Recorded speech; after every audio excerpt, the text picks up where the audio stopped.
Hello everyone, welcome back to your favourite channel definite success Pathshala, जहां पे एक चीज निश्चित है और वो है आप सभी की success. So my dear class 9 students, unit 1 communication skills of your book IT information technology book code 402 का पूरा कंप्लीट कर चुके हैं, जिसमें 4 चैप्टर्स हमने डिस्कस कर लिए हैं। तो जो भी स्टूडेंट्स आज पहली बार मेरे वीडियो लेक्चर्स को देख रहे हो, भाई लिंक मिल जाएगी सारे चैप्टर्स की डिस्क्रिप्शन बॉक्स में, जहां से आप इजीली एक्सेस कर सकते हो। और आगे आने वाले वीडियो लेक्चर्स को यदि चाहते हो तो सबसे पहले चैनल को सब्सक्राइब करो ताकि आपको नोटिफिकेशंस मिल सके वीडियोस के। तो आज के इस सेशन में हम क्या डिस्कस करने वाले हैं? आज का जो सेशन है वो बहुत ही ज्यादा इंपॉर्टेंट होने वाला है, जिसमें हम कुछ इंपॉर्टेंट क्वेश्चंस को डिस्कस करेंगे, जो कि मोस्ट एक्सपेक्टेड क्वेश्चंस हो सकते हैं आपके एग्जाम में आने के, जो ओवरऑल पूरी यूनिट पर बेस्ड है। Yes dear students, unit 1 communication skills, जिसमें 4 चैप्टर हमने कवर कर लिए हैं, उन चारों चैप्टर के कुछ इंपॉर्टेंट से क्वेश्चंस, एक्सरसाइज, एमसीक्यूज, वो सभी आज के इस सेशन में कवर करने वाले हैं, जो आपके बुक में ब्रेन डेवलपर के नाम से दिए हुए हैं। तो अगेन आई एम टेलिंग, पूरे होल यूट्यूब में आप सर्च कर लेना, आपको डेफिनेट सक्सेस पाठशाला के अलावा कहीं भी आईटी की पढ़ाई इस तरीके से नहीं मिलनी है, जिसमें हम फॉर्मेटिव जो भी आपके टेस्ट असेसमेंट है वो, साथ ही topic wise video lectures, DPPs और इस तरीके से ब्रेन डेवलपर के जो इंपॉर्टेंट क्वेश्चन आंसर्स है वो भी डिस्कस कर रहे हैं। तो चलिए स्टार्ट करते हैं आज के सेशन को without going any delay. Again I am telling, बहुत ही इंपॉर्टेंट होने वाला है आज का सेशन, तो स्टार्ट से लेकर एंड तक आपको बने रहना है। एंड दिस इज योर बरका मैम, योर कंप्यूटर एजुकेटर। तो यहाँ पे आपको सारी चीजें क्वालिटी एजुकेशन के साथ प्रोवाइड की जाती है, कहीं किसी और प्लेटफॉर्म पे आपको जाने की जरूरत नहीं है। तो फर्स्ट क्वेश्चन कुछ इस तरीके से दिया है, सेलेक्ट द करेक्ट ऑप्शन, मतलब कि मल्टीपल चॉइस क्वेश्चंस, जिसे आप ऑब्जेक्टिव टाइप क्वेश्चंस के नाम से भी जानते हो। अब ये आपको अच्छे से पता है कि सीबीएसई ने इस बार से जो एमसीक्यू टाइप जो क्वेश्चंस हैं उनका वेटेज ज्यादा कर दिया है। मतलब कि हम बात करें तो एमसीक्यू टाइप क्वेश्चंस बहुत ज्यादा वेटेज रखते हैं आपके एग्जाम में, और डायरेक्ट 1 नंबर यहां से आपको मिल जाता है यदि आपका आंसर सही जाता है। तो इसके लिए आपको सारे चैप्टर्स अच्छे से पढ़ने हैं। तो यदि आपने सारे चैप्टर्स अच्छे से पढ़ लिए है ना, थॉरोली आपको सारी चीज अच्छे से क्लियर है, तो ये एमसीक्यू बेस्ड क्वेश्चंस जो फिलअप ट्रू फॉल्स वगैरह होते हैं ना, इनमें आपको प्रॉब्लम होनी नहीं है।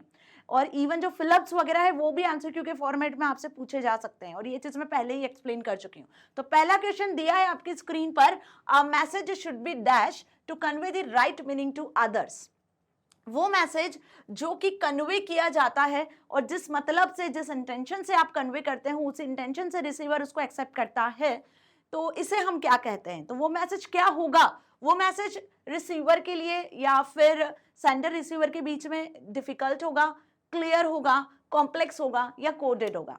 तो आपको अच्छे से पता है कि जिस इंटेंशन से आप कोई मैसेज कन्वे करते हो, जिस इंटेंशन से आप रिसीवर से बातचीत करते हो किसी से भी, और यदि उसी इंटेंशन से वो आपके मैसेज को समझता है ना, तो बेसिकली उसे हम कहते हैं कि वो मैसेज क्लियर होता है, रिसीवर के माइंड में क्लियर होता है, आप जो बोल रहे हो वो भी क्लियर होता है, और उसके बिहाफ पे फिर वो आपको रेस्पॉन्स सेंड करता है, जिसे हम फीडबैक कहते हैं।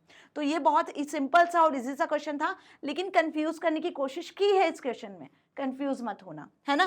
कोडेड में जरूर आप कंफ्यूज हो सकते हो। भाई कोड का मतलब होता है यहाँ पर एनकोडिंग। अगर एनकोड लिखा होता है तो सेंडर के साइड पर एनकोड किया जाता है मैसेज, और रिसीवर के साइड पर डिकोड किया जाता है message. Okay, now which of this is not a barrier to effective communication. अब इन ऑप्शंस में से देखकर आपको बताना है कि कौन सा इफेक्टिव कम्युनिकेशन के लिए बैरियर नहीं है।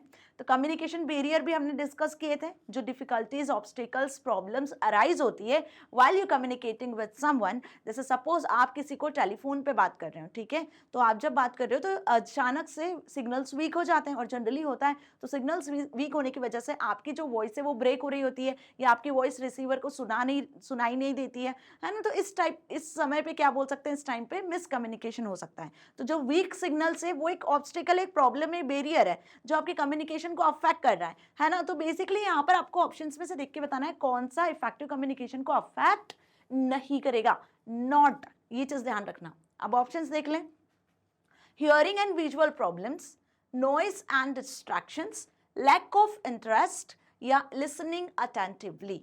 तो आपको ये अच्छे से पता है कि hearing and visual problems, noise and distractions, lack of interest और लिसनिंग अटेंटिवली, तो इनमें से कौन सा बैरियर नहीं है ये बताना है।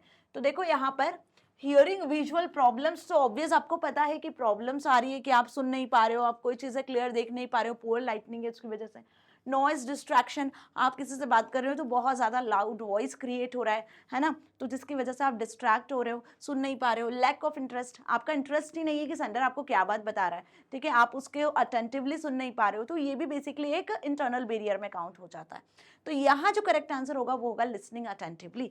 लिसनिंग अटेंटिवली तो इफेक्टिव कम्युनिकेशन का एक फीचर है, इफेक्टिव कम्युनिकेशन का एक इंपॉर्टेंट पॉइंट है।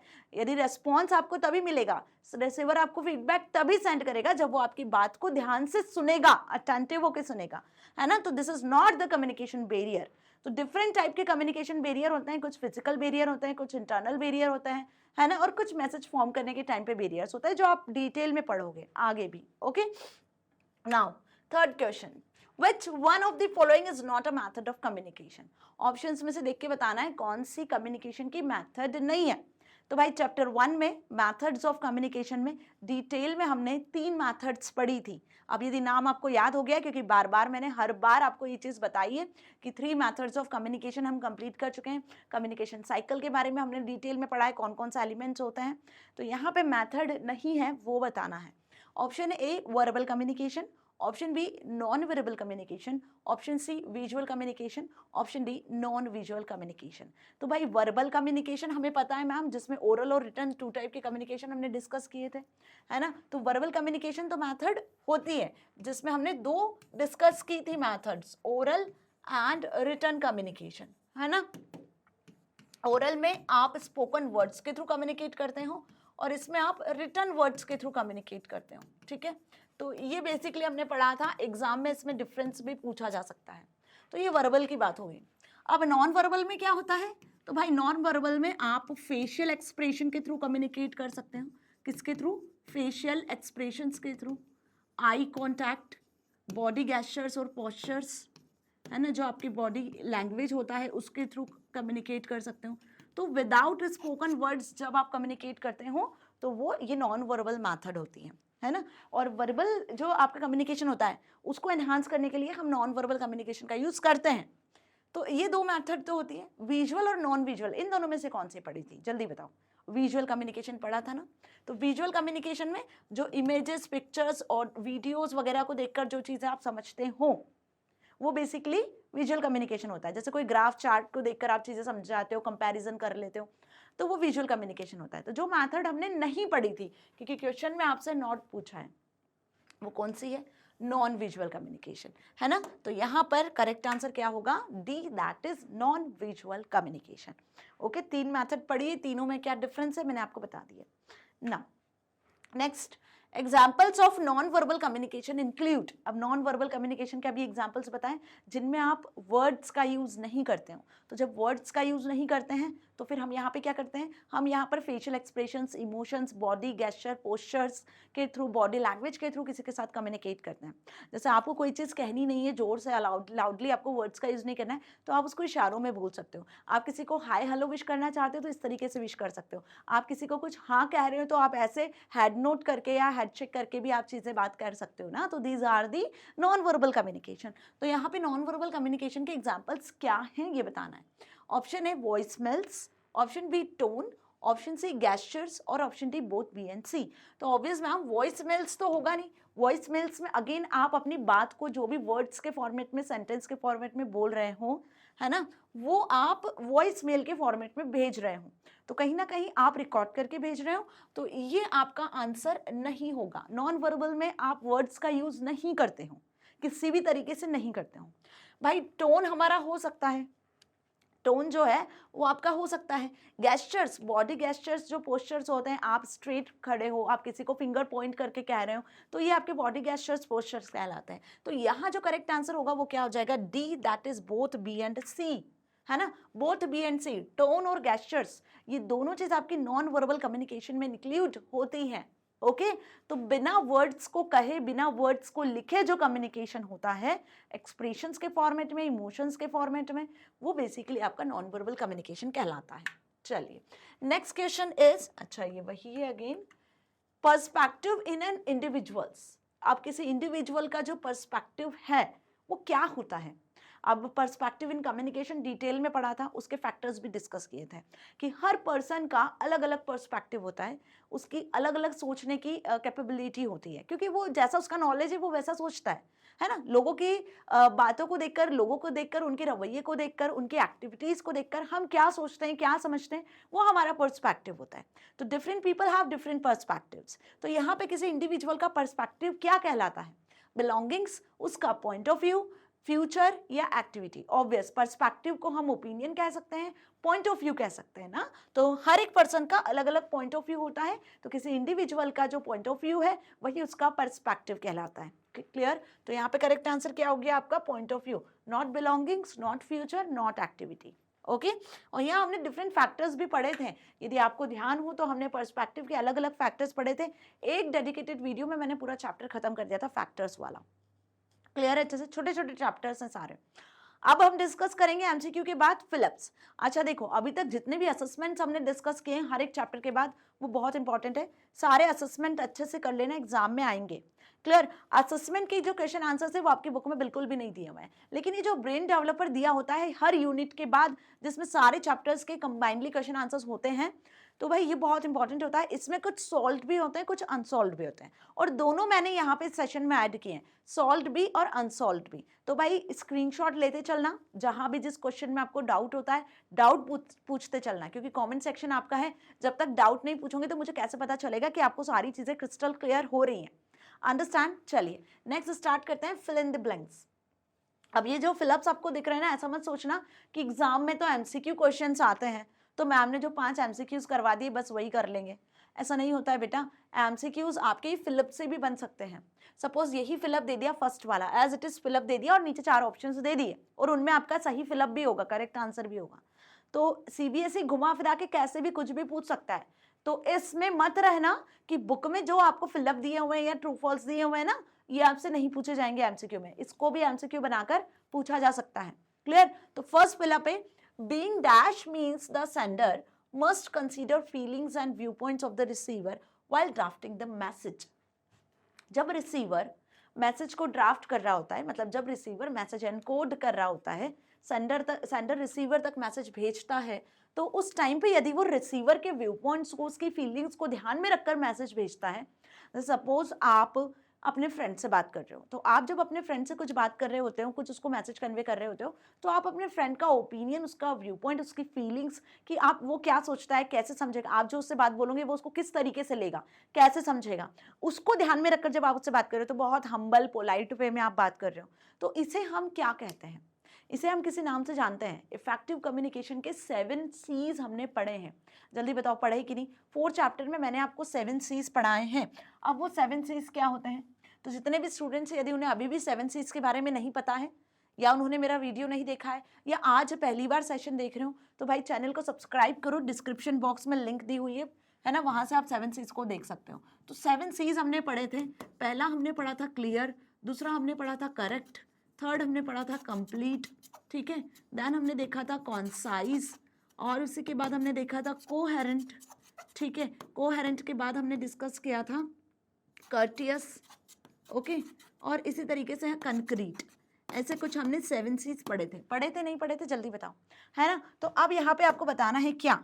अब आपको यहाँ पे बताना है कि कौन सा करेक्ट होगा, कौन सा यहाँ पर करेक्ट है इसके अकॉर्डिंग, जिसमें सेंडर जो है वो मैसेज को ड्राफ्ट करता है रिसीवर की फीलिंग्स को ध्यान में रखकर, रिसीवर के पॉइंट ऑफ व्यू को ध्यान में रखकर, उस तरीके से बात करता है, उस तरीके से मैसेज को फॉर्म करता है। तो वो क्लियर होना चाहिए, करेक्ट होना चाहिए, कंप्लीट होना चाहिए, कंसाइज होना चाहिए, कोर एंड कर्टियस या कंक्रीट। तो यहाँ करेक्ट आंसर होगा आपका कर्टियस। कर्टियस का मतलब जब भी सेंडर कोई मैसेज सेंड कर रहा है तो वो कैसे सेंड करें, किस तरीके से बात करें, पोलाइट, हम्बल होकर, है ना, रिसीवर के व्यू पॉइंट को, रिसीवर की फीलिंग्स को ध्यान में रखकर बात करें, ताकि उसको हर्ट ना हो और जो बात आप कह रहे हो वो उसको उसी इंटेंशन से समझ सके। तो यहाँ जो करेक्ट आंसर होगा वो क्या होगा? कर्टियस। अंडरस्टैंड? अब आप सोच रहे होंगे मैम आंसर बताने में इतना देर कर दिया, तो भाई आपको 7 C's के बारे में पता होना चाहिए। ये फिलअप आपसे कर्टियस के लिए पूछा है, हो सकता है कि यहाँ पे ये फिलअप आपसे 7 C's जो मैंने अभी आपको बताया उनमें से किसी के लिए भी पूछ लें। Again I am telling, 7 C's बहुत ज़्यादा इंपॉर्टेंट टॉपिक है, 10th के हिसाब से भी एज वेल एज 9th के हिसाब से भी, तो इसे भूलना मत, इसको अच्छे से समझ लेना, है ना। Now the most formal form of communication is, communication का सबसे ज्यादा फॉर्मल फॉर्म कौन सा होता है? तो डिफरेंट टाइप के कम्युनिकेशन देख लिया आपने, अभी मैंने एमसीक्यू में भी आपको बताया कि डिफरेंट टाइप के मेथड्स होते हैं कम्युनिकेशन के, है ना, वर्बल, नॉन वर्बल, विजुअल। तो फॉर्मल कौन सा कम्युनिकेशन होता है? वर्बल में दो होते हैं, ओरल एंड रिटन। तो ओरल और रिटन में से कौन सा फॉर्मल फॉर्म का कम्युनिकेशन होता है? जल्दी बताओ। Obvious, written communication formal form of communication होता है।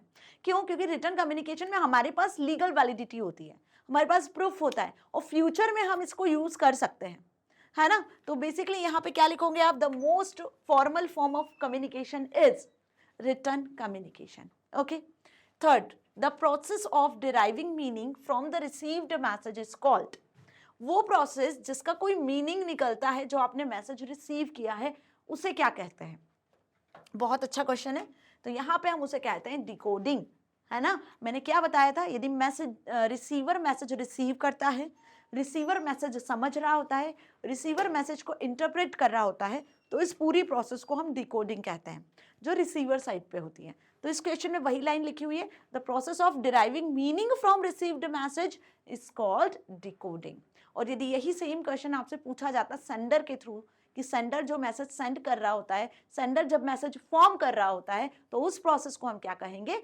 एनकोडिंग। तो ये एनकोडिंग डिकोडिंग का क्वेश्चन भी इंपॉर्टेंट है, आता ही आता है, ठीक है। चलिए फोर्थ देखें, dash refers to our tendency to focus only on the parts of scenario that we are most inclined to notice. तो होप आपको ये भी समझ में आया है कि यहाँ पे उस प्रोसेस का नाम बताना है, उस चीज का नाम बताना है, that refers to our tendency to focus only on the parts of scenario, कि हमारी वो टेंडेंसी जिससे हम किसी सिनारियो पर फोकस करते हैं और जो किसी नोटिस से आपको इंक्लाइंड की जा रही है, तो बेसिकली उसे हम क्या कहेंगे? Visual perspective. Means what? कि कुछ चीजों को देखकर आप क्या नोटिस कर रहे हो, आपकी टेंडेंसी क्या है, उस चीज को देखकर आप क्या समझ रहे हो। जैसे मैंने एक आपको एग्जांपल भी दिया था, क्या एग्जांपल दिया था? कि भाई हर एक जो पर्सन है उसका सोचने का तरीका अलग है, उसका समझने का तरीका अलग है और वो अपना पर्सपेक्टिव अलग डिसाइड करता है। जैसे सपोज मेरे पास यहाँ पर एक ग्लास है जिसमें कुछ वाटर फिल्ड है ना। तो अब ये वाटर यहाँ पे फिल्ड है, तो अब जो भी पर्सन यहाँ देख रहे होंगे, हो सकता है कुछ स्टूडेंट्स भी इस ग्लास को यदि देखेंगे वाटर फिल को, तो आप बोलोगे कि मैम ये हाफ फुल है। अब अलग अलग पर्सन का अलग अलग परसेप्शन बन जाएगा कि ये ग्लास हाफ फुल है वाटर से, या फिर आप बोलोगे कि ये जो ग्लास है वो क्या है? हाफ एम्प्टी है, ठीक है। तो आप इस विजुअल को देखकर, इस इमेज को देखकर अपना क्या पर्सपेक्टिव डिसाइड कर रहे हो, आपकी क्या टेंडेंसी है इसको देखकर, कि आप इस चीज में कहाँ किस चीज को नोटिस कर रहे हो, किस पर फोकस कर रहे हो, तो वो कहलाता है विजुअल पर्सपेक्टिव, जो हमने डिटेल में पढ़ा है थर्ड चैप्टर में, है ना। कि ये ग्लास हाफ फिल्ड है, या कुछ स्टूडेंट्स कहेंगे ये हाफ एम्प्टी है। तो जैसा जिसकी सोच है वो वैसा सोचेगा और वैसा समझेगा, वैसा उसका पर्सपेक्टिव होगा। और यही सेम चीज हम क्या करते हैं? हाँ, यही सेम चीज हम हमारे लाइफ में भी यूज करते हैं, कि हम लोगों को देखकर अपना पर्सपेक्टिव डिसाइड कर लेते हैं। कुछ इमेजेस, कुछ ग्राफ्स को देखकर भी आप चीजें सोच लेते हो, समझ लेते हो, बिना कोई फैक्चुअल चीजें जाने, बिना उस चीज को डेप्थ में समझे, है ना। तो यहाँ पे क्या बोल रहे हैं हम? इसे visual perspective. Now fifth, dash is an opinion that is not based on fact, logic or actual experience. dash is the opinion, एक ऐसा ओपिनियन जो कि आप फैक्चुअल चीजों को बिना जाने, बिना पहचाने बना लेते हो, उसे क्या कहते हैं? ये भी हमने एक इंपॉर्टेंट फैक्टर में डिस्कस किया था। क्या किया था डिस्कस? कि आपको नहीं पता है, सपोज कोई पर्सन आपसे बात कर रहा है, अब आप उससे पहली बार बात कर रहे हो, लेकिन उसकी बातों को सुनकर ही आप क्या कर लेते हो? उसको एनालाइज कर लेते हो कि यार ये तो काम का बंदा नहीं है, कुछ भी बात कर रहा है, इससे तो बात करना बेकार है। लेकिन बिना उसकी बात को जाने पहचाने, मीन्स बिना उस फैक्ट को समझे कि ऐसा क्यों बोल रहा है, उस रीजन को जाने पहचाने, आपने अपना ओपिनियन सेट कर लिया, है ना। तो बहुत से ऐसे लोग हैं जो रिलीजन में, कल्चर में भी रहकर किसी कल्चर को रिस्पेक्ट नहीं करते, कि यार उस कल्चर में ऐसा होता है तो वो सही नहीं है, ऐसा ओपिनियन बना लेते हैं। यार ये पर्सन में ये परेशानी, ये बीमारी है, यार इससे दूर रहो, ऐसा कुछ ओपिनियन बना लेते हैं। तो जो ऐसे लोग होते हैं बेसिकली, उन्हें हम क्या कहते हैं? उस फैक्टर को हम क्या कहते हैं जो अपना ओपिनियन बिना फैक्चुअल चीजों को जाने क्रिएट कर लेते हैं। तो these are called as prejudice, ये हमने पढ़ा था, जो कि निगेटिव इम्पैक्ट डालता है ना। तो ये कुछ ऑप्शन फिलअप के आंसर्स हैं। अगेन आई एम टेलिंग, ये आपसे एमसीक्यू में पूछ सकते हैं। जैसे सपोज यहाँ पे प्रेजुडाइज के साथ साथ कुछ और 4 ऑप्शंस दे दिए, तो प्रेजुडाइज को करेक्ट टिक करके आना है। ये डिकोडिंग वाले में एनकोडिंग, डिकोडिंग और भी कुछ कुछ ऑप्शंस दे दिए, तो डिकोडिंग पे टिक करके आना है। ओके, तो ऐसे क्वेश्चन आपसे एग्जाम में पूछे जा सकते हैं। नाउ सेकंड सेक्शन पे आ चुके हैं, सेक्शन 1 कंप्लीट कर लिया हमने आपका। ये अब आपको बुक में कहाँ मिलेगा, तो ये ध्यान रखना, आपकी क्लास 9th की जो आईटी की बुक है किप्स पब्लिकेशन की, उसमें आपको यूनिट खत्म होने के बाद, जहाँ यूनिट खत्म होती है सेकंड यूनिट स्टार्ट होती है, उसके पहले आपको ये सारे क्वेश्चन आंसर्स मिल जाएंगे आपकी बुक में, सारी एक्सरसाइज भी मिल जाएगी। ओके, तो सेक्शन 2 है कुछ थ्योरी क्वेश्चंस। अगेन ये जो क्वेश्चन है कुछ 5 क्वेश्चन है जो सॉल्व है, जो आपको आंसर दिए होंगे बुक में, लेकिन इसके बाद जो क्वेश्चन मैं डिस्कस करने वाली हूँ वो अनसॉल्व रहेंगे, उनके आंसर्स आपको बुक में नहीं मिलेंगे। तो भाई ध्यान से सारे क्वेश्चंस अच्छे से समझ लेना, हो सके तो आप टिक मार्क करते चलो या आप स्क्रीनशॉट लेते चलो, क्योंकि सारे मोस्ट एक्सपेक्टेड क्वेश्चन है जो आपके एग्जाम में आएंगे ही आएंगे, या आपके जो एफएस अभी होने वाले फॉर्मेटिव असेसमेंट उसमें भी पूछ सकते हैं, है ना। चलिए, फर्स्ट क्वेश्चन दिया है डिफाइन एनकोडिंग। तो भाई एनकोडिंग का मतलब तो अब हमें अच्छे से क्लियर है।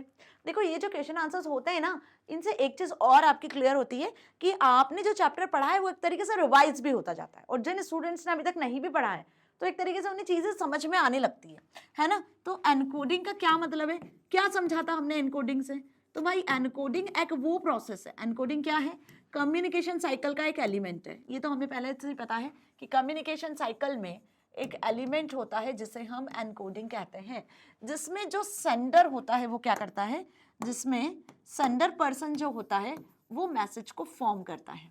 तो एनकोडिंग प्रोसेस में क्या होता है, सेंडर मैसेज को फॉर्म करता है ना। तो जब सेंडर मैसेज को फॉर्म कर रहा होता है तो उस प्रोसेस को हम कहते हैं एनकोडिंग।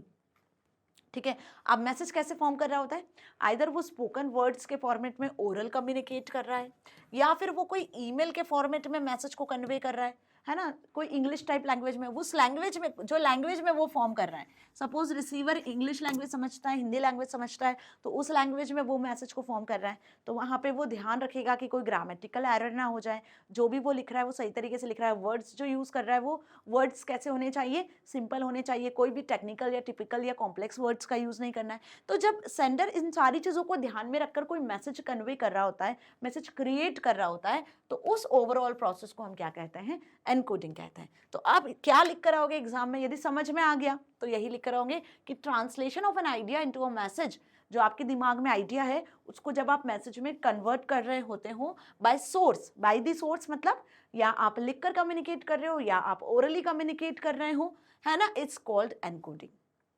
अब आपको आपके फ्रेंड से क्या बात करना है, तो पहले आपके माइंड में वो आइडिया होगा, आपके पहले माइंड में वो बात होगी, तभी तो आप ओरली कम्युनिकेट करोगे या व्हाट्सएप पे या इंस्टाग्राम पे चैट के थ्रू कम्युनिकेट करोगे। तो जो आइडिया आपके माइंड में है उसे आप किस तरीके से फॉर्म कर रहे हो और अपने जो फ्रेंड है, जो रिसीवर है, वहां तक भेज रहे हो, इस फॉर्मेशन की ओवरऑल प्रोसेस को हम क्या कहते हैं, encoding. So the message may be encoded in any combination of mutually understand words, science और सिंबल्स। अब ये मैसेज बिल्कुल जरूरी नहीं कि ओरली और रिटर्न ही कम्युनिकेट हो, ये मैसेज कोई साइन के फॉर्मेट में, कोई सिंबल के फॉर्मेट में, नॉन वर्बली भी आप कम्युनिकेट कर सकते हो। मतलब आप किसी को इस तरीके से हेलो हाय कह के, किसी ने कुछ आपसे पूछा है तो आप उसको हाँ या नहीं में आंसर करके भी सेंड कर सकते हो। Understand this thing. तो एनकोडिंग में क्या लिख कर आना है, समझ रहे हैं, ये क्वेश्चन आपसे डिकोडिंग के लिए भी पूछा जा सकता है ना। Now what is the communication channel. अच्छा एक चीज और, एनकोडिंग डिकोडिंग में डिफरेंस भी आ सकता है, ये भी ध्यान रखना, तो हर टाइप के क्वेश्चन के लिए प्रिपेयर रहना। नाउ कम्युनिकेशन चैनल क्या होता है, अब जब सेंडर ने कोई मैसेज सेंड किया, एनकोड किया, तो उसके बाद वो मैसेज जाएगा कैसे, किसी ना किसी चैनल के थ्रू।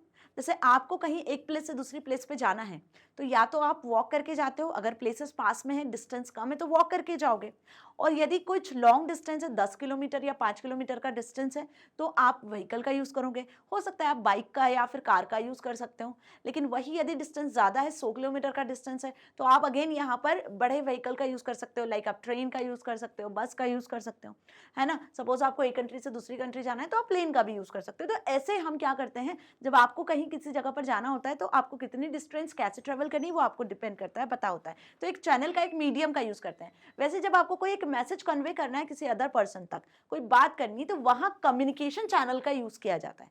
तो आप कम्युनिकेशन जो चैनल्स होते हैं वो भी वेरी करते हैं। अगर आप बोलकर कम्युनिकेट कर रहे हो तो आप टेलीफोन का यूज कर सकते हो, आप डायरेक्टली फेस टू फेस बात कर सकते हो। तो ये जो फेस टू फेस आप बात कर रहे हो, टेलीफोन, मोबाइल फोन्स का यूज कर रहे हो आप बात करने के लिए, तो ये क्या हुए, ये कम्युनिकेशन चैनल हुआ है ना। वहीं यदि आप रिटर्न कम्युनिकेट करते हो तो आप ईमेल का यूज़ कर सकते हो, व्हाट्सएप चैट का, टेलीग्राम का, इंस्टाग्राम का, बहुत सारे सोशल मीडिया चैटिंग सॉफ्टवेयर है जिनका आप यूज़ कर सकते हो। ईमेल का यूज़ कर सकते हो, लेटर पोस्ट कर सकते हो, है ना। तो ये क्या हो गए, ये तरीके हो गए, ये चैनल हो गए, मीडियम हो गए जिसके थ्रू आप अपना मैसेज कन्वे कर पा रहे हो। तो कम्युनिकेशन चैनल क्या होता है, वो मीडियम होता है जिसके थ्रू हम मैसेज को कन्वे करते हैं, जिसके थ्रू आपका मैसेज ट्रैवल होता है। तो अ communication channel is the means through which the message travels from the source to the receiver। अब source यहाँ सेंडर है, रिसीवर आपको पता है जो आपकी बात को रिसीव कर रहा है। For example video chat, telephone, text messages and emails, ये सारे किसके एग्जाम्पल्स हैं, कम्युनिकेशन चैनल के, जिसके थ्रू आपका मैसेज कन्वे करता है, जिसके थ्रू आप सेंडर और रिसीवर के बीच में कम्युनिकेशन कर सकते हो। Okay, now next, now name the various methods of communication. अब कम्युनिकेशन की कौन कौन सी मेथड्स होती है, अभी हमने डिस्कस कर ही लिया है। There are 3 types of methods. कौन कौन सी मेथड्स हो जाती है भाई, वर्बल कम्युनिकेशन, है ना, नॉन वर्बल कम्युनिकेशन और विजुअल कम्युनिकेशन। तो वर्बल कम्युनिकेशन में यदि बात करें तो इसको आप प्रॉपर तरीके से लिख कर आना। पहली मेथड है वर्बल कम्युनिकेशन, ठीक है, चलिए मैम बढ़िया है। वर्बल कम्युनिकेशन में फिर 2 टाइप की मेथड्स होती हैं, कौन कौन सी, ओरल एंड रिटर्न कम्युनिकेशन ना। तो इसको इस तरीके से लिख लो, पहली आती है ओरल और दूसरा आता है रिटर्न कम्युनिकेशन। अब ये तो याद हो गया होगा, I hope so. Now next is verbal के बाद नॉन वर्बल कम्युनिकेशन, ठीक है, और थर्ड होता है कौन सा, थर्ड होता है विजुअल कम्युनिकेशन, ठीक है। तो ये 3 मेथड्स होती हैं जो आपको याद रखनी है, अच्छे से याद कर लेना। इसका एक क्वेश्चन तो एग्जाम में ज़रूर ज़रूर ज़रूर आएगा, ये चीज़ आप मतलब बिठा लो अपने माइंड में, ठीक है। चलो, अब यदि क्वेश्चन आपसे पूछा जाता है सिंपल इतना ही कि कौन कौन सी मेथड्स होती हैं, तो आप डायरेक्टली लिख कर आ जाओ, verbal communication, non verbal communication, visual communication. There are 3 different type of methods.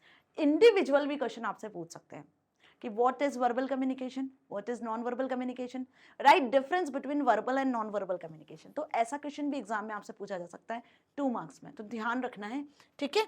चलिए बढ़ते हैं अगले क्वेश्चन की तरफ, व्हाट इज विजुअल कम्युनिकेशन, जो मैंने आपको भी बताया कि इंडिविजुअल भी क्वेश्चन आपसे पूछ सकते हैं। और देखो क्वेश्चन आपके सामने है। तो विजुअल कम्युनिकेशन क्या होता है, जब आप किसी चीज को देखकर समझते हो, है ना, उसके बारे में कि भाई क्या बोल रहा है, क्या चीजें आपसे पूछी हुई हैं, है ना, चीज़ों को देखकर जब आप एनालाइज कर लेते हो तो वो विजुअल कम्युनिकेशन होता है। जैसे सपोज मैंने यहाँ पे एक ग्राफ बनाया हुआ है, ठीक है। अब इस ग्राफ में मैंने यहाँ पे बताए हैं स्टूडेंट के नेम, क्या बताए यहाँ पे, स्टूडेंट के नेम, और यहाँ मैंने बताए हैं स्टूडेंट के मार्क्स, ठीक है। कुछ इस तरीके से आप देख सकते हो, मैं यहाँ पे मार्क्स स्पेसिफाई कर देती हूँ, क्लियर, लाइक दिस, और यहाँ मैं स्टूडेंट के नाम लिख देती हूँ A, B, C और D। अब मैं इस ग्राफ को कुछ इस तरीके से बनाती हूँ, लाइक सपोज मैंने ये ग्राफ इस तरीके से बनाया कि A स्टूडेंट ने कुछ ये मार्क्स स्कोर करे हैं, B स्टूडेंट ने कुछ 100 स्कोर करे हैं, C ने कुछ कम स्कोर करे हैं, D ने कुछ इस तरीके से। तो अब ये चीज़ आप बताओ कि इस ग्राफ को देखकर आपको क्या समझ में आ रहा है। और मैंने बढ़िया इसका टाइटल वाइटल भी दे दिया कि स्टूडेंट मार्क्स ग्राफ। तो कोई भी पर्सन जब इसको देखेगा तो वो ये चीज़ समझ जाएगा कि इस ग्राफ को देखकर हमें ये चीज़ समझ में आ रही है कि ए स्टूडेंट ने सपोज 80 मार्क्स स्कोर करे हैं, बी स्टूडेंट ने 100 मार्क्स स्कोर करे हैं, सी स्टूडेंट ने सपोज फेल हो गया, उसे 20-30 मार्क्स आए हैं, डी स्टूडेंट को सपोज 90 या 80 मार्क्स आए हैं, 95-85 इस तरीके से। तो सबसे ज़्यादा मार्क्स स्कोर करने वाला बी स्टूडेंट है, सबसे लेस मार्क्स स्कोर करने वाला यहाँ पे सी है, इनफैक्ट फेल ही हो गया। तो किसी चीज़ को देखकर, किसी इमेज को देखकर, किसी ग्राफ को देखकर जब आप चीज़ें समझ जाते हो, उससे कम्युनिकेट करने लगते हो, एनालाइज करने लगते हो, तो बेसिकली ये कहलाता है आपका विजुअल कम्युनिकेशन। फॉर एग्जाम्पल जैसे हम बात कर लें, आप जब कहीं जाते हो, बाहर ड्राइव करते हो, तो आपको जो साइंस दिखते हैं, जो सिग्नल्स होते हैं, उसमें 3 कलर्स की लाइट्स होती हैं, ग्रीन, रेड और येलो, है ना। उसे देखकर आप समझ जाते हो कि भाई रेड लाइट है तो आपको रुकना है, ग्रीन है तो आपको चलना है ना। तो ये चीज़ें जब हम किसी चीज़ को देखकर, किसी इमेज को देखकर समझ लेते हैं तो वो विजुअल कम्युनिकेशन कहलाता है, ठीक है। ऐसे जो आपके ड्राइविंग जो साइंस है, लाइक स्लोली चलना है आपको एंड ऑल, जो भी आपके साइंस होते हैं, नो पार्किंग वगैरह जिन्हें देखकर ही आप चीज़ें समझ जाते हो, तो वो सब विजुअल कम्युनिकेशन में आता है, जिसमें आप वर्बल नॉन वर्बल का यूज़ नहीं करते हो, कोई स्पोकन वर्ड्स, कोई बॉडी गेस्चर्स, पोस्चर्स, किसी का यूज़ नहीं करते हो, है ना। बस चीज़ों को देखते हो, इमेजेस को, ग्राफ्स को, पिक्चर्स को देखते हो और समझते हो। तो एनी वर्बल और non verbal communication utilising the sense of sight is known as visual communication. अब चाहो तो यहाँ एग्जाम्पल भी लिख कर आ सकते हो, है ना। ये तो डायरेक्टली आंसर यहाँ लिखा हुआ है, बट जब किसी चीज़ को एग्जाम्पल के साथ लिख कर आते हो तो उसका एक अलग ही इम्पैक्ट पड़ता है। जब इवेल्युएटर आपकी आंसर शीट को इवेल्युएट कर रहा होता है, चेक कर रहा होता है, कॉपी चेकर, तो भाई उसके पास में ये ऑप्शन होता है कि बाकी स्टूडेंट्स के कंपैरेटिवली इस स्टूडेंट्स ने क्या नया, क्या डिफरेंट, किस क्रिएटिविटी के साथ आंसर लिखा है ना। तो यहाँ पे आप एग्जाम्पल को भी ऐड करके आ सकते हो। Now how do past experience affect your perspective. जो पास्ट एक्सपीरियंस है वो आपके पर्सपेक्टिव को कैसे अफेक्ट करता है। अब ये भी चीज़ आपको बहुत अच्छे से क्लियर है। पर्सपेक्टिव के जो फैक्टर्स हमने पढ़े थे उसमें हमने इस पास्ट एक्सपीरियंस वाले फैक्टर को डिटेल में पढ़ा था। क्या बताया था मैंने आपको, जल्दी बताओ। पास्ट एक्सपीरियंस मतलब पास्ट में कोई चीज़ आपके साथ होती है, कोई घटना आपके साथ घटती है, तो उससे आप दो चीज़ें निकालते हो, या तो आप उससे कुछ सीखते हो या फिर वैसा काम आपको दोबारा करना है नहीं करना है वो आप डिसाइड कर लेते हो। ठीक है, तो सपोज पास्ट में आपने क्या किया, किसी एक फ्रेंड से कॉपी नोटबुक मांगी, ठीक है, तो उस फ्रेंड ने आपको नोटबुक देने से मना कर दिया, तो अब दोबारा क्या आप उससे नोटबुक मांगोगे? नहीं।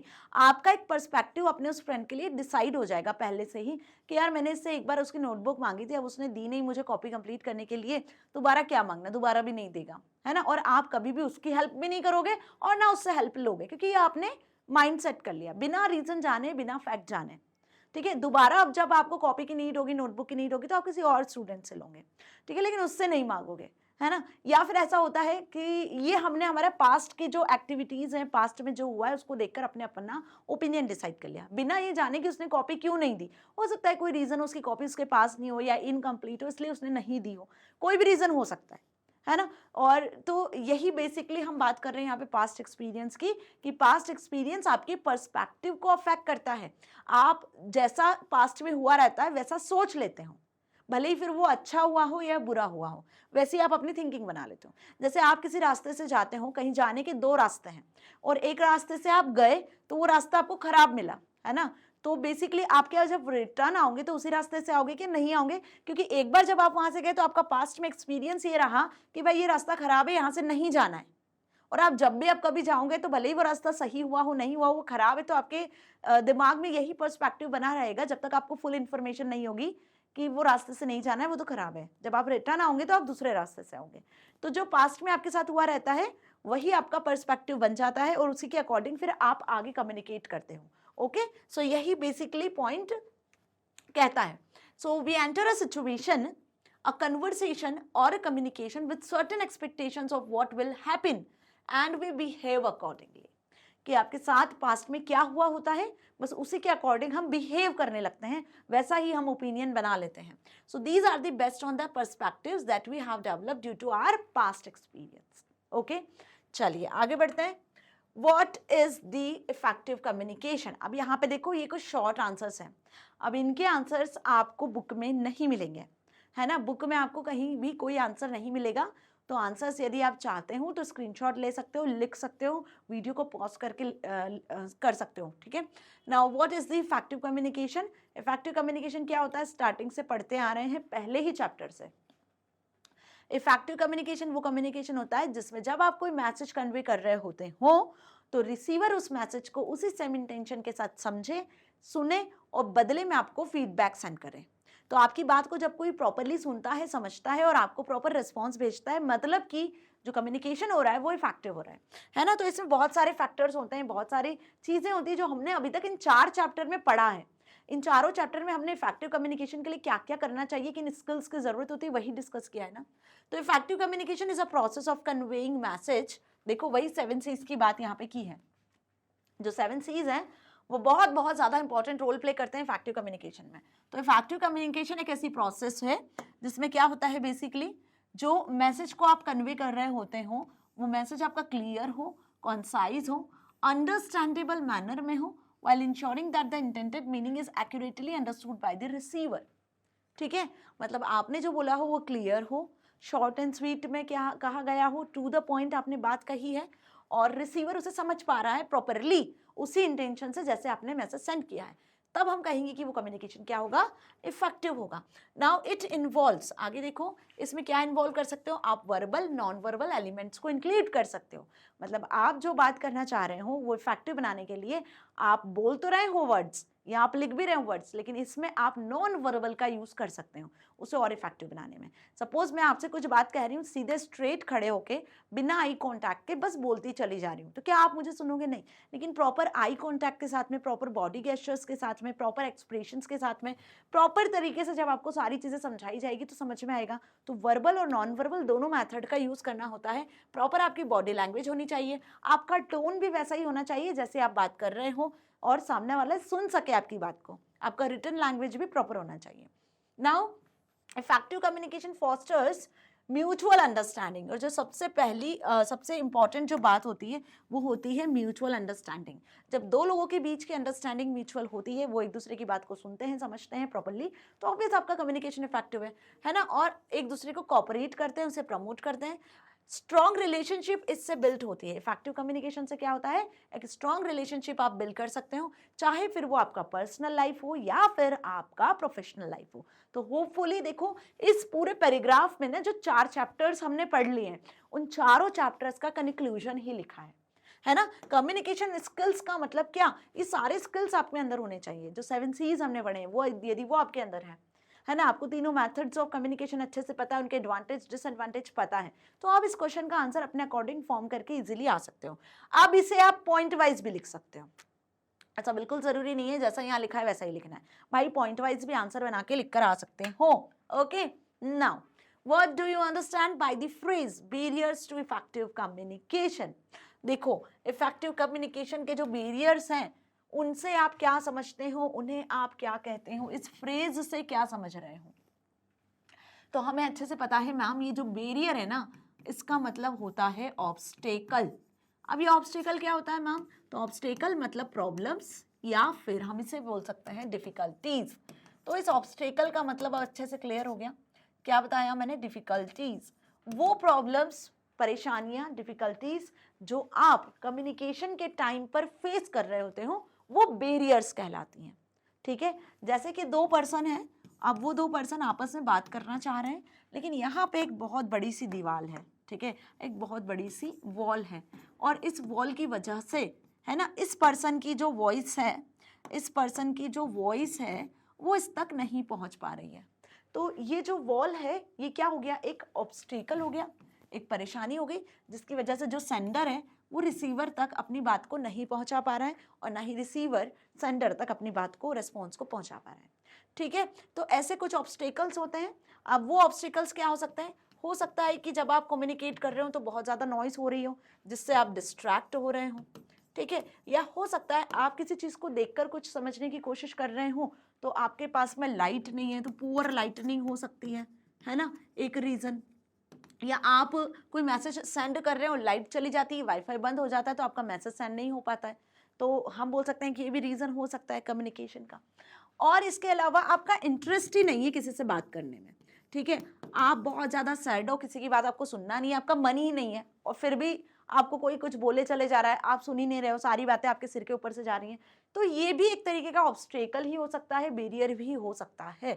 कभी कभी होता है ना, हम बहुत ज़्यादा थके हुए होते हैं और टायर्ड होते हैं, और हमें किसी से बात करने का मूड नहीं होता है, फिर भी आपके फ्रेंड्स आ जाते हैं, आपसे बातचीत करते हैं, तो आप सुनते ही नहीं हो क्योंकि आप इंटरेस्ट में नहीं हो, है ना। तो ये चीज़ समझ में आई, इसी को हम ऑब्स्टेकल और बैरियर्स कहते हैं। तो अब इन बैरियर्स को इफेक्टिव कम्युनिकेशन में आप कैसे डिफाइन कर सकते हो?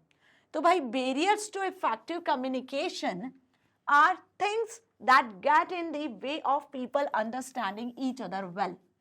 This can be anything from noise, अब ये कोई नॉइज हो सकता है, कोई लैंग्वेज डिफरेंसेस भी हो सकते हैं, या फिर आप कोई अटेंशन पे नहीं कर रहे हो, not paying attention, different cultural backgrounds हो सकते हैं, ये सब चीज़ें हो सकती है।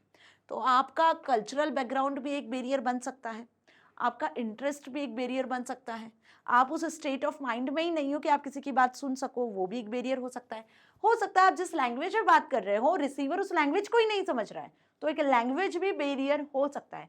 हो सकता है रिसीवर समझता है कोई और लैंग्वेज और आप बात कर रहे हो किसी और लैंग्वेज में। जनरली ये चीज़ होती है, जब आप अदर कंट्रीज़ में जाते हो और वहाँ के लैंग्वेज नहीं समझते हो, सपोज आप चेन्नई या उस साइड जाते हो, तो वहाँ पर other language, Tamil Telugu language चलती है, है ना। तो वहाँ पे यदि आपको इंग्लिश या आपकी लैंग्वेज को नहीं समझ पाते, वो आपको नहीं आती है, तो आपके लिए वहाँ पर कम्युनिकेट कर पाना बहुत डिफिकल्ट होता है। तो एक लैंग्वेज भी बैरियर हो सकता है जो कम्युनिकेशन को अफेक्ट करता है। ओके, नॉइज तो है ही। तो होपफुली आपको समझ में आया कि आंसर कैसे लिख कर आना है। Now third question, define non-verbal communication, list the main elements of non-verbal communication। non-verbal communication क्या होता है और इसके कौन कौन से इंपॉर्टेंट एलिमेंट्स हैं। तो हमें अच्छे से पता है मैम, नॉन वर्बल कम्युनिकेशन मतलब वही सेम चीज कि आप facial expression, emotions, body language, gestures, postures के थ्रू जो कम्युनिकेशन कर रहे होते हो वो नॉन वर्बल कम्युनिकेशन कहलाता है, जिसमें कोई वर्ड्स का यूज नहीं करते हैं। तो वही लाइन यहाँ लिखी है कि non verbal communication is the exchange of messages and information without using words। बिना words के यूज किए आप जो भी मैसेज कन्वे कर रहे हो वो आपका नॉन वर्बल कम्युनिकेशन कहलाता है। अब इसे क्या क्या मेन एलिमेंट्स हैं, यहाँ से आप लाइन चेंज करके भी लिख सकते हो, पॉइंट वाइज भी लिख सकते हो। तो इसमें जो इंक्लूड करते हो आप, वो क्या चीज़ें होती हैं, वो होती है आपकी बॉडी लैंग्वेज, आपका फेशियल एक्सप्रेशन, आपका tone of voice, proxemics, touch, eye contacts and appearance. कि आप किसी से भी बात कर रहे हो तो आपका क्या टोन है, किस टोन में आप बात कर रहे हो, आपका कैसा एटीट्यूड है, क्या आपका बॉडी लैंग्वेज है, ठीक है, और किस तरीके से बात कर रहे हो, उससे प्रॉपर आई कॉन्टैक्ट है नहीं है, बॉडी लैंग्वेज, गेस्चर, पोस्चर्स कैसे हैं। ओके, चलिए next is define verbal communication. What are the two forms of verbal communication.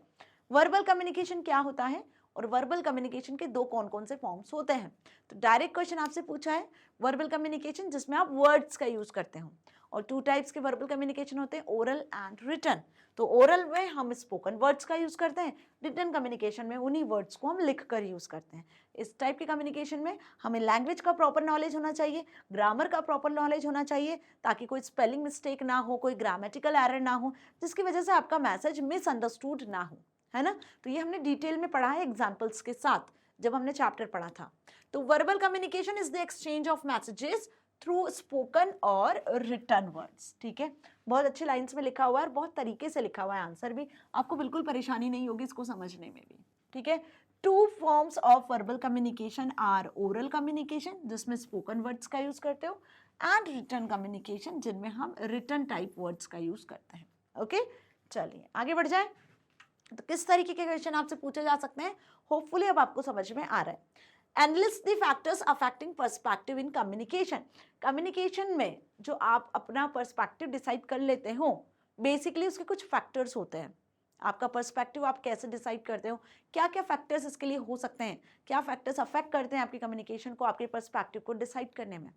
तो प्रेजुडाइज अभी तक हमने देखा, एक विजुअल पर्सपेक्टिव भी देखा है, ऐसे कल्चरल भी हो सकता है, ऐसे बहुत सारे फैक्टर्स हो सकते हैं। तो अब उन फैक्टर्स के नाम यहाँ पे आपको लिखने हैं। तो पहला फैक्टर यहाँ पे बताया गया है आपका कल्चरल बैकग्राउंड, दूसरा personal past experience, beliefs, values, emotions, language proficiency and social context. तो ऐसे बहुत सारे पर्सपेक्टिव के जो फैक्टर्स हैं वो हमने पढ़े हैं इस चैप्टर में, और ज़्यादा डिटेल में पढ़ाया हुआ है मैंने, तो होपफुली आपको ये समझ में आ गया है। यहाँ सिर्फ और सिर्फ नाम लिखना है, आपको एक्सप्लेन नहीं करना है।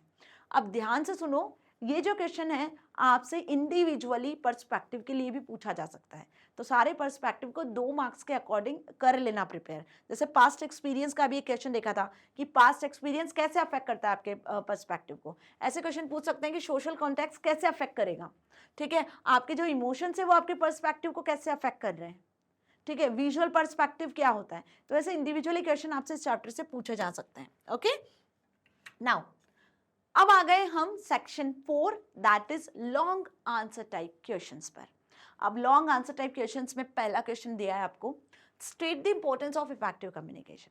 अब जैसे मैंने आपको बताया कि पार्ट ए से आइदर इन क्लास 10th और इन क्लास 9th, अब आपके स्कूल में क्या पूछते हैं वो मुझे पता नहीं है, लेकिन मुझे ये 110% पता है कि आपकी बुक का जो पार्ट ए है, क्या बताया मैंने, आपकी बुक का जो पार्ट ए है वो आपसे सिर्फ और सिर्फ जितने मार्क्स का पूछा जाएगा वो होंगे 10 मार्क्स, और इसमें जो क्वेश्चंस आपसे पूछे जाएंगे वो होंगे क्वेश्चंस आपके 1 मार्क और 2 मार्क के। 1 मार्क में आपसे सिर्फ और सिर्फ एमसीक्यू पूछेंगे, 2 मार्क में आपसे जो पूछेंगे वो होंगे very short answer type questions. Okay, तो आपको 1 मार्क और 2 मार्क के लिए बहुत अच्छे से पार्ट ए को प्रिपेयर कर लेना है। पार्ट ए की बात करूं मतलब आपका एम्प्लॉय एबिलिटी स्किल्स वाला पार्ट ए, ठीक है।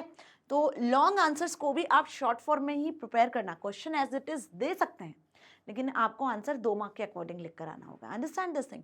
चलिए, तो आप डिस्कस कर लेते हैं इफेक्टिव कम्युनिकेशन की इंपॉर्टेंस क्या है हमारी लाइफ में। तो effective communication is the corner stone of successful relationship. यदि एक इफेक्टिव कम्युनिकेशन होता है तो कहीं ना कहीं एक हेल्दी रिलेशनशिप आप बिल्ड कर सकते हो। तो स्ट्रॉन्ग यदि आपको रिलेशनशिप रखना है, सक्सेसफुल रिलेशनशिप यदि आपको बनानी है किसी के साथ, तो आप इफेक्टिव कम्युनिकेशन का यूज करते हो both in your personal life as well as in your professional life.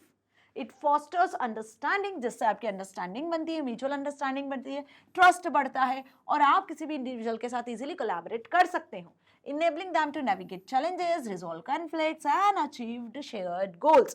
आप ऑब्जेक्टिव को अचीव कर सकते हो, जो भी आपका शेयर्ड गोल है, ठीक है। कॉन्फ्लिक्ट्स को रिजॉल्व कर सकते हो इफेक्टिव कम्युनिकेशन की मदद से, मतलब किसी के साथ लड़ाई झगड़े हो रहे होते हैं तो उससे भी आप प्रॉपरली प्यार से शांति से बात करके रिजॉल्व कर सकते हो, है ना। इसी को इफेक्टिव कम्युनिकेशन कहते हैं। जैसे फॉर एग्जाम्पल घर में यदि आप अपने सिबलिंग्स के साथ लड़ाई झगड़े करते हो तो आपके पेरेंट्स आपको समझाते हैं, मतलब पेरेंट्स कहीं ना कहीं आपके साथ इफेक्टिवली कम्युनिकेट कर रहे होते हैं, जो कि आपकी प्रॉब्लम्स को सॉर्ट आउट कर रहे होते हैं। ओके, नाउ सबसे पहली इंपॉर्टेंट चीज कि इफेक्टिव कम्युनिकेशन के लिए क्लियर कम्युनिकेशन होना चाहिए। It ensures that message are conveyed accurately, सही तरीके से आपका मैसेज कन्वे हुआ हो और जितना ज्यादा मिसअंडरस्टैंडिंग के चांसेस होते हैं उसको आप मिनिमाइज कर सको। जितना कम आपके मिसअंडरस्टैंडिंग होगी उतना ज्यादा इफेक्टिव आपका कम्युनिकेशन होगा। एक हार्मोनी बेसिकली आप लोगों के बीच में बन जानी चाहिए।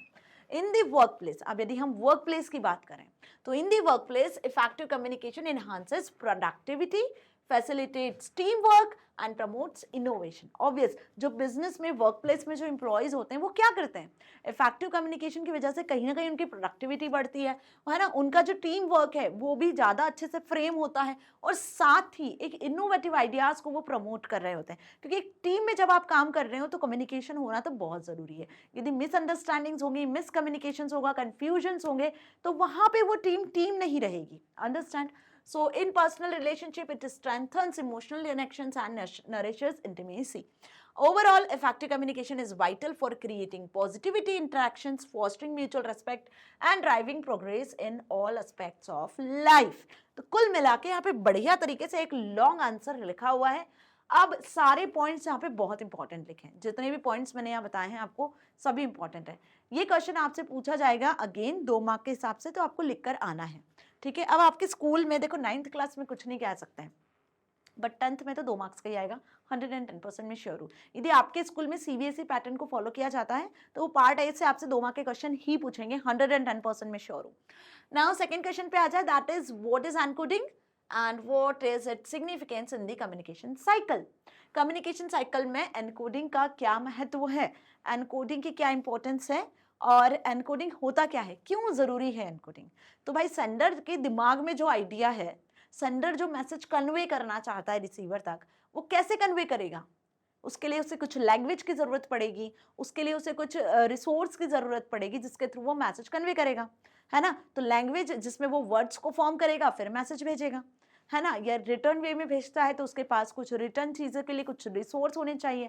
सपोज यदि वो मोबाइल में मैसेंजर्स का यूज़ करता है तो मैसेंजर होना चाहिए, अगर वो बाय पेन पेपर लिख कर कुछ सेंड करना चाहता है तो उसके पास वो होना चाहिए। तो दिस इज कॉल्ड एनकोडिंग, जिसमें कोई सेंडर मैसेज को कन्वे करता है। ओके, तो encoding is a process of converting thoughts, ideas और information into a form that can be transmitted through a communication channel such as spoken words, written text और gestures.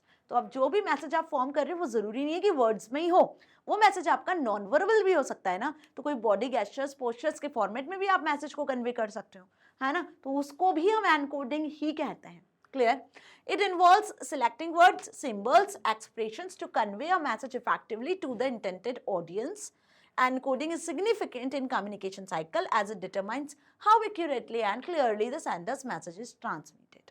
Okay, तो क्यों जरूरी है वो भी हमने पढ़ लिया कि सेंडर जो है मैसेज वो कितना एक्यूरेट वे में सेंड कर रहा है और रिसीवर उसको उसी इंटेंशन के साथ समझ रहा है नहीं समझ रहा है, इसीलिए बेसिकली एनकोडिंग क्या है, जरूरी है। तो by encoding messages thoughtfully, communicators can ensure that their intended meaning is conveyed, minimizing the risk of misinterpretation or and enhancing the likelihood of successful communication and understanding between sender and receiver.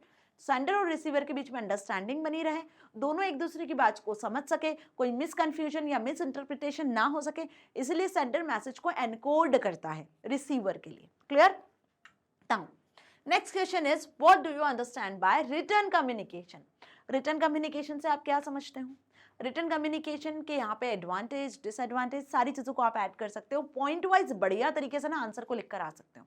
Return communication में हम वही words लिखते हैं जो हमें communicate करने होते हैं।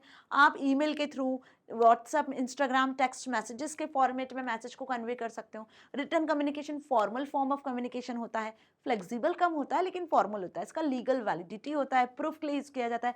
फॉर्मल वे में, प्रोफेशनल वे में हम इसको ज़्यादा यूज़ करते हैं, है ना। तो अब लिख कर क्या होंगे वो देखो।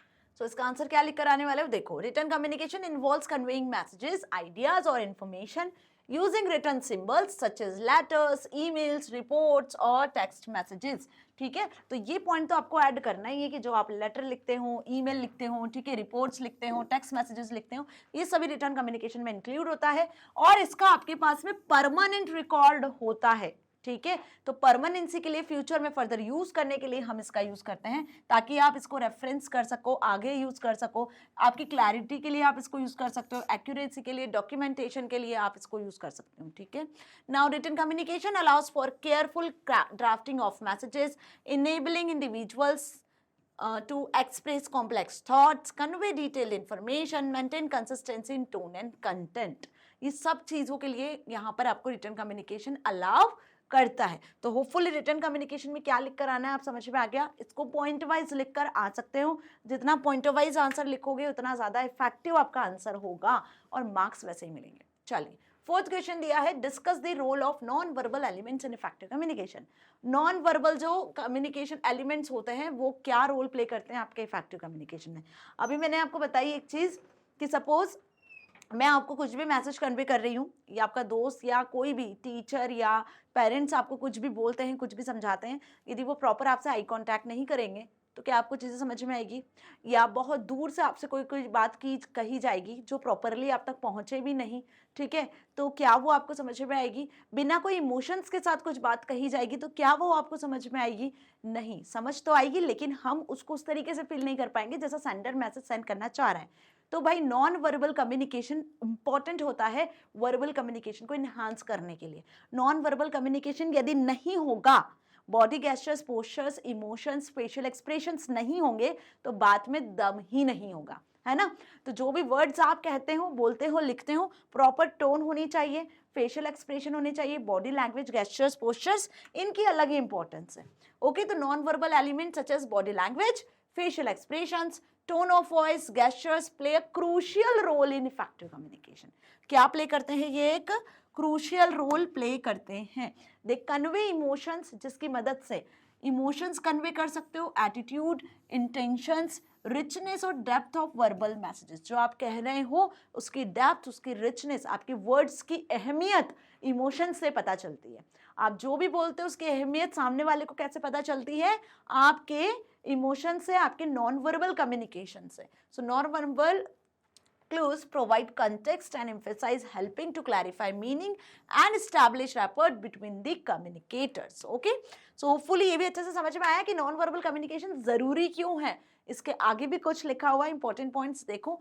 Additionally they can complement or contradict verbal messages, influencing how information is perceived and understood by the receiver। Obvious, जो रिसीवर है उसका परसेप्शन कैसे डिसाइड होता है कि सेंडर ने मैसेज कैसे भेजा है, उसने किस तरीके से भेजा है, उसकी क्या फीलिंग्स है, किस तरीके से उसने मैसेज को कन्वे किया है ना, उसका body language, facial expression, gestures वगैरह कैसा है, उस बात को कहते समय उसका टोन कैसा है, तभी तो रिसीवर उस चीज़ को इंटरप्रेट कर पाएगा, है ना। तो by paying attention to non verbal cues, individuals can enhance their communication skills. तो रिसीवर भी अटेंशन जब ही देगा आपकी बात को, रिसीवर भी आपकी बात को तभी अच्छे से समझेगा जब आपने वर्बल और नॉन वर्बल दोनों का यूज किया होगा।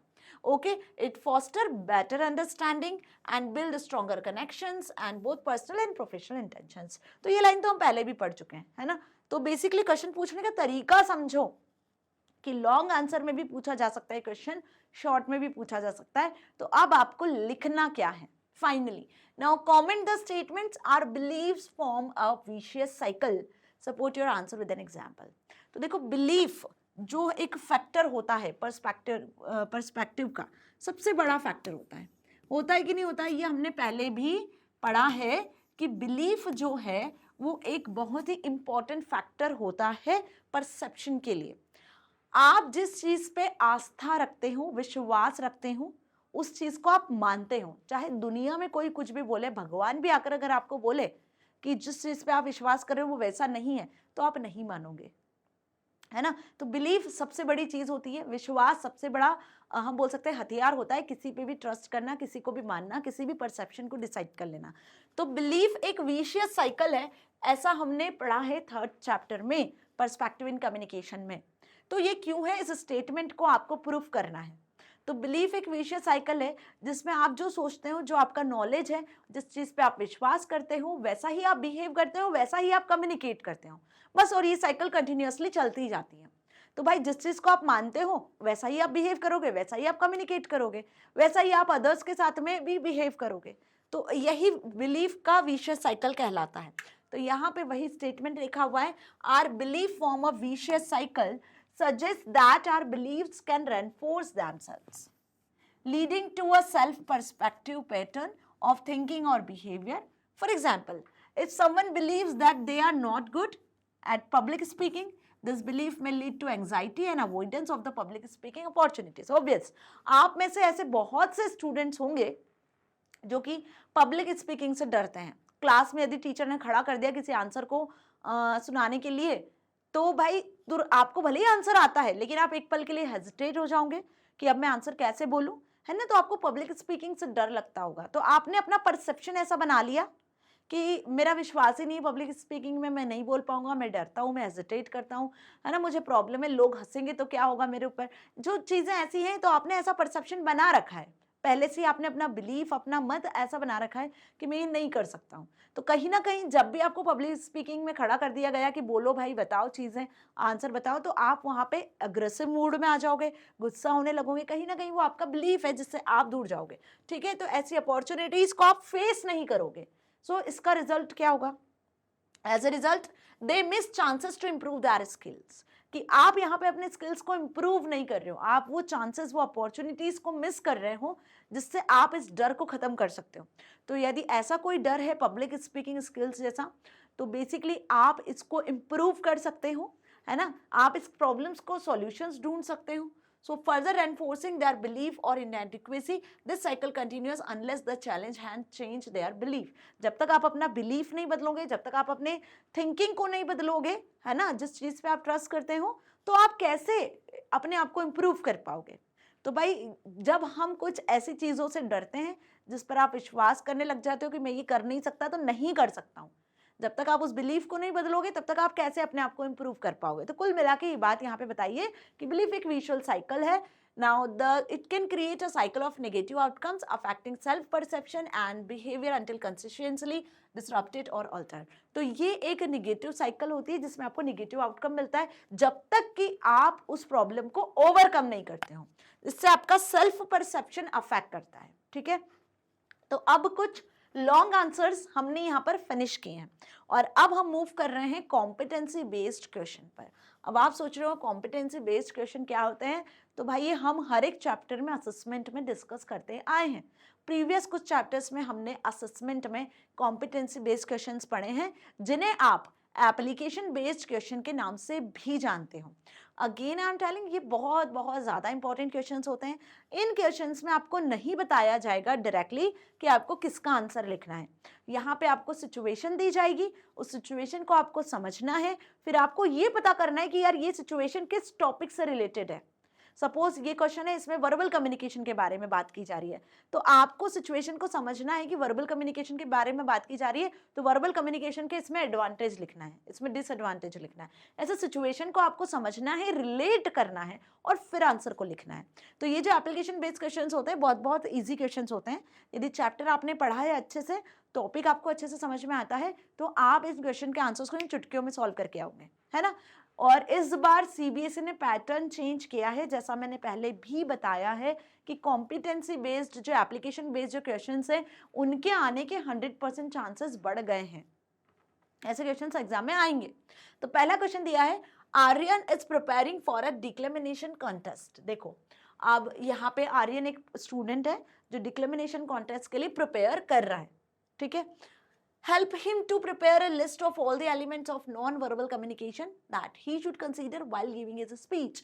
अब देखो भाई, आर्यन से आपको क्या लेना देना है, वो किसी कंपटीशन के लिए प्रिपेयर कर रहा है नहीं कर रहा है, लेकिन आपको क्या लेना देना है, आपको आर्यन की हेल्प करनी है। आपको यहाँ पे आर्यन को उन पॉइंट्स के बारे में बताना है कि वो अपने स्पीच में किन नॉन वर्बल पॉइंट्स को ऐड कर सकता है।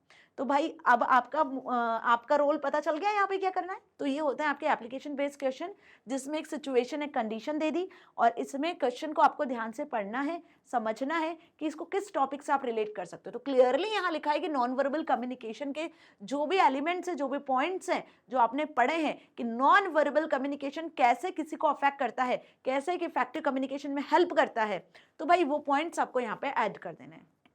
तो अब आर्यन की कैसे हेल्प करोगे आप, पहला पॉइंट उसको बताओगे कि भाई जब भी स्पीच देने जाओ तो अपना बॉडी लैंग्वेज प्रॉपर रखना। तो body language is the important point. Stand tall, use open gestures and avoid fidgeting.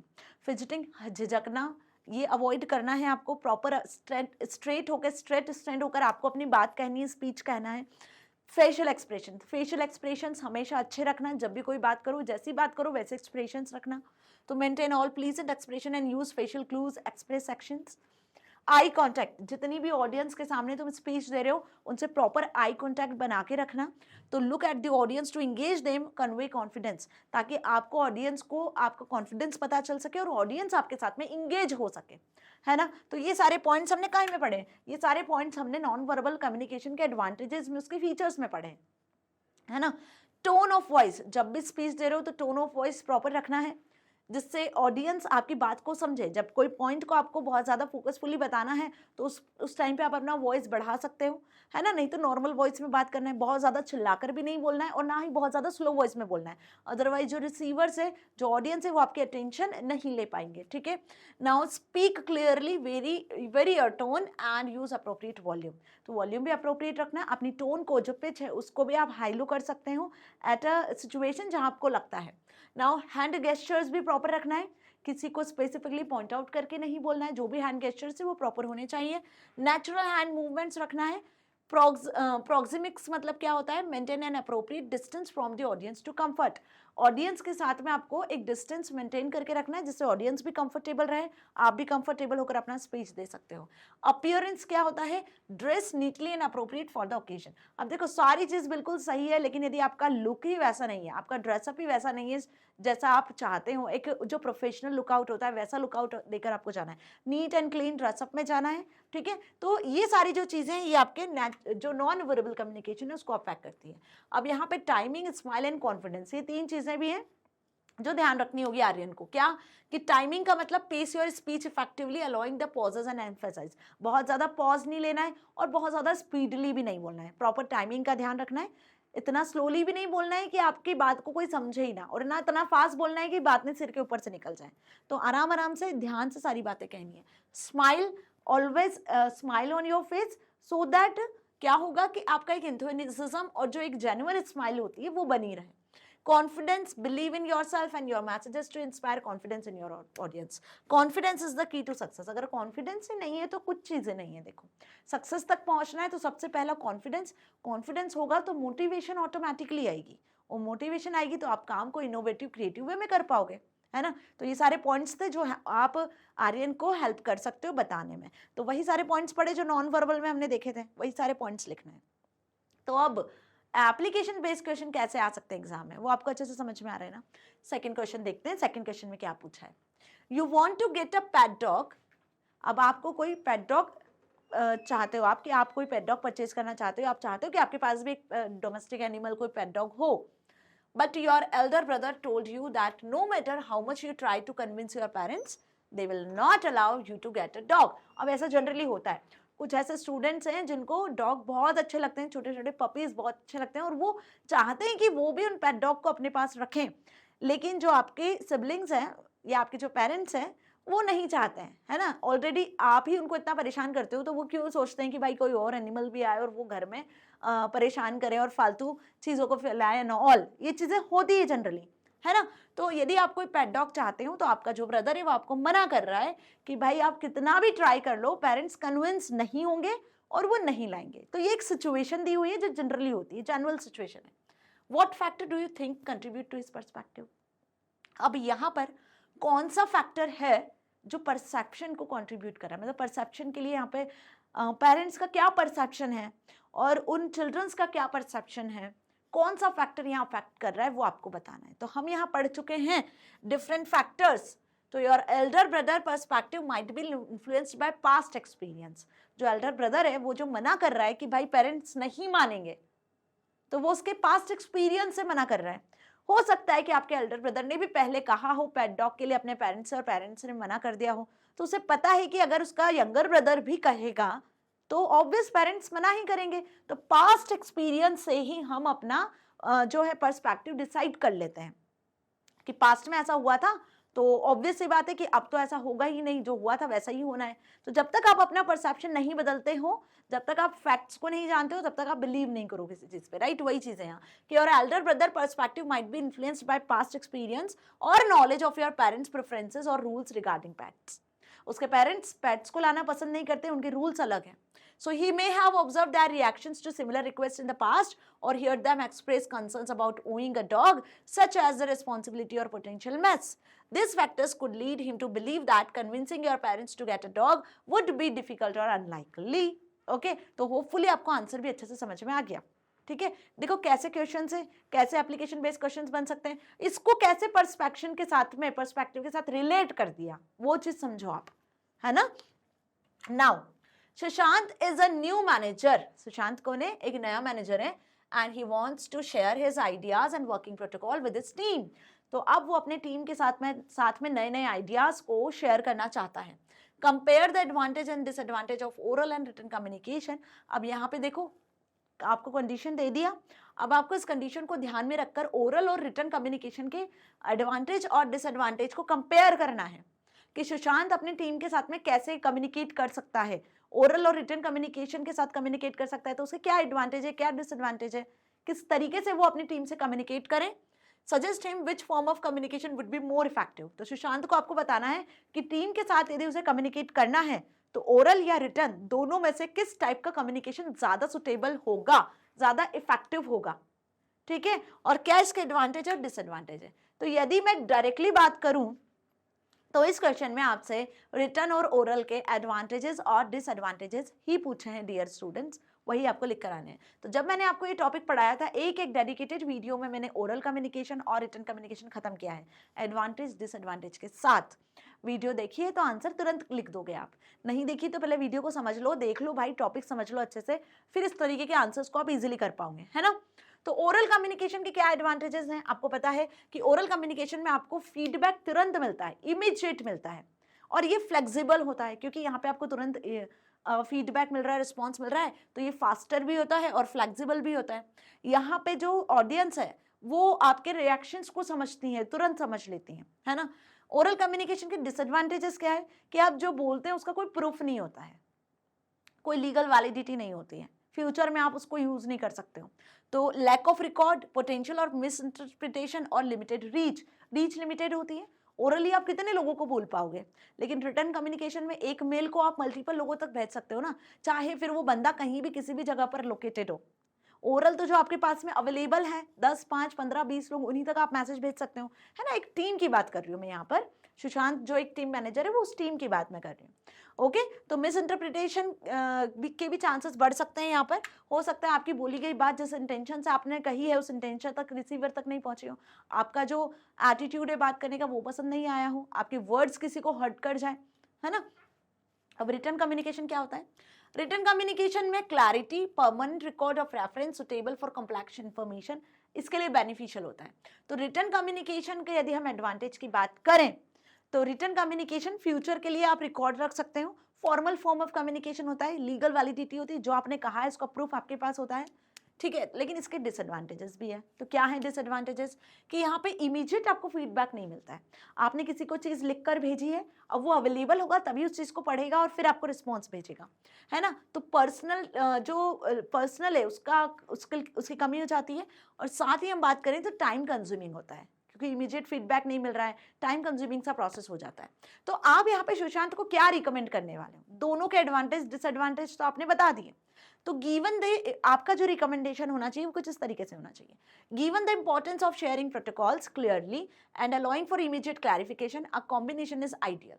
Shashank should begin an oral presentation for engagement and interaction, followed by a detailed written document for reference and clarity, ensuring effectiveness through both personal connection as well as clear documentation. तो सुशांत को जहां पर जिस चीज़ों की ज़रूरत लगती है कि उसे कोई इमरजेंसी आती है तो वो तुरंत अपनी टीम के साथ में ओरली कम्युनिकेट कर सकता है, और जहां उसे लगता है कि कोई नोटिस या टीम को कुछ इन्फॉर्मेशन ऐसी देना है जो उनके पास में रिटर्न जाए, फॉर्मल फॉर्म में जाए, तब वो रिटर्न कम्युनिकेशन कर सकता है। जैसे कोई लीव से रिलेटेड इन्फॉर्मेशन उसे टीम तक पहुँचानी है, जो भी उनके प्रोडक्ट्स है उस प्रोडक्ट की इन्फॉर्मेशन टीम तक पहुँचानी है जो कि प्रॉपर फॉर्मेट में जानी चाहिए, कोई गड़बड़ नहीं होनी चाहिए, तो वो उसे रिटर्न फॉर्मेट में दे सकता है। कोई शॉर्ट नोटिस वगैरह होता है, कोई इमीडिएट रेस्पॉन्स यदि वो चाहता है तो वो ओरल कम्युनिकेशन का यूज कर सकता है। तो बेसिकली यही आंसर आपको यहाँ लिखकर आना है।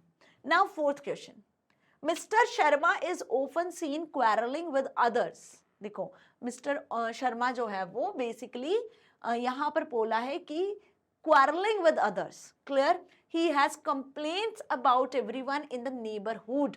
वो अपने नेबरहुड में हर किसी के ऊपर गुस्सा कर रहे हैं, कंप्लेंट करते रहते हैं। विच life position is influencing his behaviour. अब उनके बिहेवियर से कौन सा लाइफ पोजीशन जो है वो इंडिकेट कर रहा है, यहाँ पे आपको बताना है, ठीक है। तो ये आपका वही परसेप्शन वाला बिलीफ साइकिल वाला क्वेश्चन है। जब आपका नेचर ही ऐसा बन जाता है कि आप हमेशा चिड़चिड़े गुस्से में रहते हो, आपको किसी की कोई चीज़ अच्छी नहीं लगती है, तो वैसा ही आपका बिलीफ रहता है और सबके साथ आप वैसा ही बिहेव करते हो, ठीक है। तो जैसा आपका बिलीफ है वैसा आपका बिहेवियर होगा और वैसा ही आपका कम्युनिकेशन स्टाइल होगा, ये हमने पढ़ा है। वही यहाँ लिखा हुआ है कि mister Sharma behaviour suggest he may be operating from the I am not okay then you are not okay.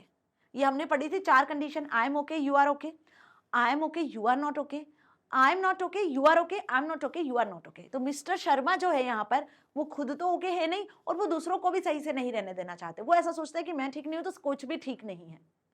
और ये हमने 4 लाइफ पोजिशंस डिस्कस की थी ना लास्ट टॉपिक में। तो this stats involves a negative view of oneself and others, कि वो खुद में तो निगेटिविटी देखते ही हैं, वो दूसरों में भी निगेटिविटी ही देखते हैं, लीडिंग टू कॉन्स्टेंट कॉन्फ्लिक्ट। इससे कॉन्स्टेंटली उनकी लड़ाई झगड़े होते रहते हैं और सेटिस्फेक्शन भी नहीं होता है किसी बात को लेकर। तो mister Sharma tendency to quarrel and complain about others indicates a belief that both he and others are inherently flawed और unworthy, contributing to his ongoing conflicts and dissatisfaction in his relationship. तो रिलेशनशिप में इसकी वजह से conflicts ही बढ़ेंगे और satisfaction रहेगा नहीं।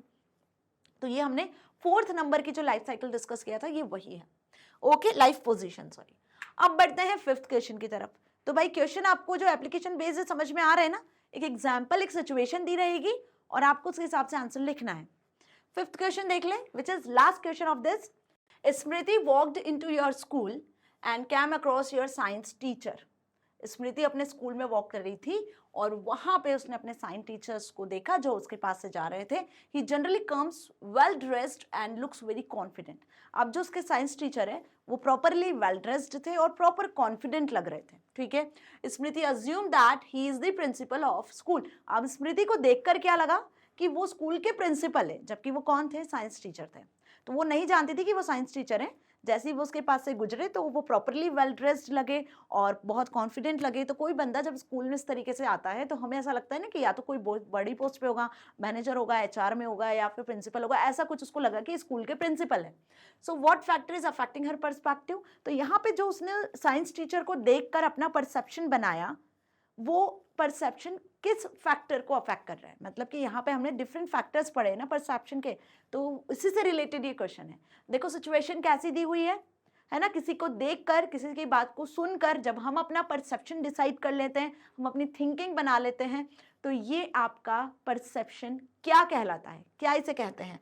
तो यहाँ पे आंसर क्या लिख कर आओगे भाई कि Smriti's perspective is likely influenced by the teacher's appearance and demeanor, especially his well-dressed attire and confident demeanor. तो यहाँ पे जो स्मृति है बेसिकली उसने टीचर का कॉन्फिडेंट लुक और उनका जो वेल ड्रेस्ड लुक है उस प्रॉपर अटायर को देखकर एक परसेप्शन अपने दिमाग में बना लिया. This factors lead her to assume that he is the principal of the school, as principals are often expected to embody authority and professionalism. Smriti's perception is influenced by the halo effect, where positive attributes in one aspect lead to positive assumptions about their unrelated aspects.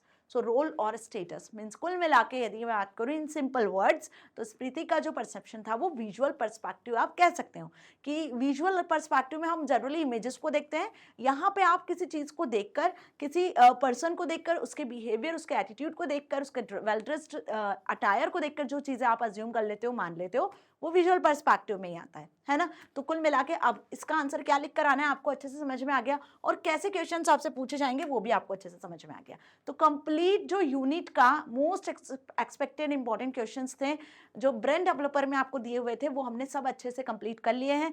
थोड़ा सा video lengthy जरूर हुआ है, लेकिन आपको पूरा overall unit अब recall हो गया होगा, रिवाइज हो गया होगा. सारे क्वेश्चन जो इंपॉर्टेंट बन सकते हैं वो भी आपको अच्छे से समझ में आ गए होंगे. होपफुली अब आपको कोई भी डाउट नहीं होगा इस यूनिट से. फिर भी यदि कोई डाउट होता है स्टूडेंट्स तो कमेंट सेक्शन में आप डाउट लिख सकते हो. डेफिनेटली मैं आपके डाउट्स को सॉल्व करूंगी.